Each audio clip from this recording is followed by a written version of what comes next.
أعوذ بالله من الشيطان الرجيم بسم الله الرحمن الرحیم۔ شروع کرتی ہوں اللہ کے نام سے جو بڑا مہربان نہایت رحم والا ہے۔ السلام علیکم ورحمۃ اللہ وبرکاتہ۔ پیارے اسلامی بھائیوں اور بہنوں، آج کا بیان ہے ماں باپ کو اف تک نہ کہو۔ پیارے اسلامی بھائیوں اور بہنوں، میرا ویڈیو کمپلیٹلی واچ کیجئے، اسکپ نہ کیجئے۔ اللہ کا فرمان ہے ماں باپ کو اف تک نہ کہو۔ اے نبی صلی اللہ علیہ وسلم، آپ کے رب نے فیصلہ کر دیا کہ اس کے سوا کسی کی عبادت نہ کرو اور ماں باپ سے اچھا برتاؤ کرو۔ جب ان میں سے کوئی ایک یا دونوں بڑھاپے کی عمر تک پہنچے تو قرآن کہتا ہے فَلَا تَقُل لَهُمَا اُفٍّ، انہیں اف تک نہ کہو اور انہیں جھڑکو مت، ان سے کریمہ لہجے میں ادب سے بات کرو، سخاوت سے پیش آؤ اور اپنے کندھے عاجزی اور محبت سے ان کے لیے جھکا دو اور کہو رب ارحمہما کما ربیانی صغیرا، میرے رب ان پر رحم فرما جس طرح انہوں نے بچپن میں میری پرورش کی تھی۔ تو پیارے اسلامی بھائیوں اور بہنوں، ماں باپ ایسی دولت ہے، جن کے پاس ماں باپ ہے وہ مالدار ہے، کیونکہ ماں باپ کو اللہ تبارک و تعالیٰ نے اتنا بلند درجہ عطا کیا ہے۔ ماں کے قدموں تلے جنت ہے، ماں جنت کی کنجی ہے، باپ جنت کا دروازہ ہے۔ کئی جگہ پہ ہم دیکھتے ہیں کہ کئی بچے اپنے ماں باپ کو بڑھاپے پہ پہنچنے کے بعد گھر سے باہر تک نکال دیتے ہیں، ان سے الگ اپنا پریوار بساتے ہیں، ان سے الگ رہتے ہیں، الگ اپنی فیملی کو لے کے رہتے ہیں، ماں باپ کو چھوڑ دیتے ہیں۔ تو ہمیں ایسا نہیں کرنا چاہیے۔ اللہ ماشاءاللہ سب ایک جیسے نہیں ہوتے، کئی لوگ ایسے ہوتے ہیں کہ ماں باپ کی خدمت کرتے ہیں، ان سے محبت کرتے ہیں، ان کی دعائیں لیتے ہیں، اور کئی ایسے ہوتے ہیں جو بڑھاپے پہ ماں باپ پہنچ جانے کے بعد ان ماں باپ کو چھوڑ دیتے ہیں، انہیں پوچھتے تک نہیں۔ تو ایسا ہمیں نہیں کرنا چاہیے، کیونکہ آج ہم بھی کسی کے ماں باپ ہیں۔ جیسا سلوک ہم اپنے ماں باپ کے ساتھ کریں گے، کل کو ہماری اولاد بھی ہمارے ساتھ وہی سلوک کریں گی، جو بوئیں گے وہی کاٹنا ہے۔ اور اللہ تبارک و تعالیٰ فرماتا ہے کہ میں ہر گناہ معاف کر سکتا ہوں، لیکن جس نے ماں باپ کا دل دکھایا اس کے لیے معافی نہیں ہے۔ تو برائے مہربانی ماں باپ کا دل نہ دکھائے۔ یہ ماں وہی ہستی ہے جو ہمیں دنیا میں لے آتی ہے، 9 مہینے پیٹ میں ہمیں سینچتی ہے، سنبھالتی ہے، اس کے بعد ہمیں جنم دیتی ہے، اپنے خون پسینے سے سینچ کر اپنا دودھ پلاتی ہے، چلنا پھرنا سکھاتی ہے، تربیت سکھاتی ہے، ہم گرتے تو ہمیں سنبھالتی ہے۔ اور آج اگر ہم ان کو بڑھاپے پہ پہنچنے کے بعد اگر گھر سے نکال دیں تو لعنت کی بات ہے، کتنی لعنت کی بات ہے کہ ان کے ہم احسان کو بھول جاتے ہیں۔ ہمیں بھولنا نہیں چاہیے۔ آج ہمارے پاس بھی اولاد ہے، وہ بھی ہمارے ساتھ وہی سلوک کریں گی تو کیسا ہمیں لگے گا؟ اس بات پہ ہمیں غور کرنا چاہیے۔ ہمیں اگر اپنی اولاد پلٹ کر جواب دیتی ہے تو ہمارے دل کو کتنی تکلیف ہوتی ہے، صرف پلٹ کر جواب دیتی ہے اولاد تو ہمیں کتنی تکلیف ہوتی ہے، اور ہم ہمارے ماں باپ کے ساتھ اگر برا سلوک کرتے تو انہیں کتنی تکلیف ہوتی ہوں گی۔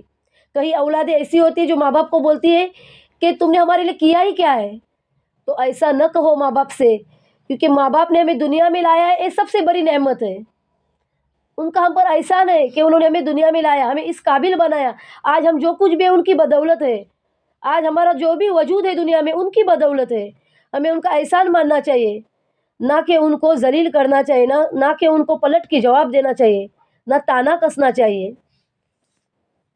جب کوئی اولاد کہتی ہے کہ تم نے ہمارے لیے کیا کیا ہے، تب ان ماں باپ کے دلوں پر جو بیتتی ہے اس کا تم اندازہ بھی نہیں لگا سکتے۔ جو آواز ان کے کانوں میں گونجتی ہے تو وہ ماں باپ جیتے جی مر جاتے ہیں۔ تو برائے مہربانی ماں باپ کے ساتھ حسن سلوک سے پیش آؤ، ماں باپ کی عزت کرو، ماں باپ کی دعائیں لو۔ اللہ تبارک و تعالیٰ سے کہو کہ اللہ ہمارے ماں باپ کو صحیح سلامت رکھے، ہمارے سر پر ہمارے ماں باپ کا سایہ ہمیشہ صحیح سلامت رہے۔ دعا کرنی چاہیے، نہ کہ ماں باپ کا دل دکھانا چاہیے۔ ماں باپ کا ہاتھ پکڑ کر رکھیے، کبھی کسی کے پاؤں پکڑنے کی ضرورت نہیں پڑے گی۔ اللہ تعالیٰ ہمیں والدین کی خدمت کرنے کی توفیق عطا فرمائے، آمین۔ سب رشتے وقت کے ساتھ رنگ بدل دیتے ہیں سوائے ماں باپ کے۔ وہ ایسی ہستی رہتی ہے جو محبت ہی محبت کرتی ہے اولاد کے لیے۔ زندگی میں بادشاہی پیسوں سے نہیں ملتی، بلکہ ماں باپ کے سائے سے ملتی ہے، ماں باپ کی دعاؤں سے ملتی ہے۔ تو ماں باپ کی دعا لو، ماں باپ کی دعا سے دنیا میں بھی عزت ہے اور آخرت میں بھی جنت ہے۔ جنہوں نے ماں باپ کو ذلیل کیا، ماں باپ کو رسوا کیا، ان سے اونچی آواز میں بات کی، انہیں دنیا میں بھی ذلت ہے اور آخرت میں بھی جہنم ہے۔ جو ماں باپ کا سگا نہیں ہو سکتا وہ کسی اور کا نہیں ہو سکتا۔ اس بات پہ ہمیں غور کرنا چاہیے۔ ماں باپ ہمارے لیے کیا کچھ کرتے ہیں، ہمارا کچھ نام نہیں ہوتا ہے، ہمارا کچھ وجود نہیں ہوتا ہے، سب ماں باپ کی بدولت ہمیں ملتا ہے۔ اس بات میں ہمیں غور کرنا چاہیے اور ہمیں یاد رکھنا چاہیے کہ ہمارے ماں باپ نے ہمارے لیے کیا کچھ نہیں کیا ہے، یاد رکھنا چاہیے۔ ایک باپ ہوتا ہے جو جوانی سے لے کے بڑھاپے تک اپنے بچوں کی خاطر روزی روٹی کے پیچھے رہتا ہے، خون پسینے سے اپنے بچوں کے لیے روزی روٹی کماتا ہے، لاتا ہے، پوری زندگی گزار دیتا ہے محنت کرنے میں۔ کوئی ماں باپ کا کردار کوئی 2 دن نہیں نبھا سکتا ہے، کوئی 2 دن ماں باپ کا کردار نہیں نبھا سکتا ہے۔ باپ چاہتا ہے کہ بچہ مجھ سے بھی زیادہ کامیاب ہو، بچوں کو کامیاب کرنے کے لیے باپ دن رات محنت کرتا ہے، اپنا پسینہ بہاتا ہے۔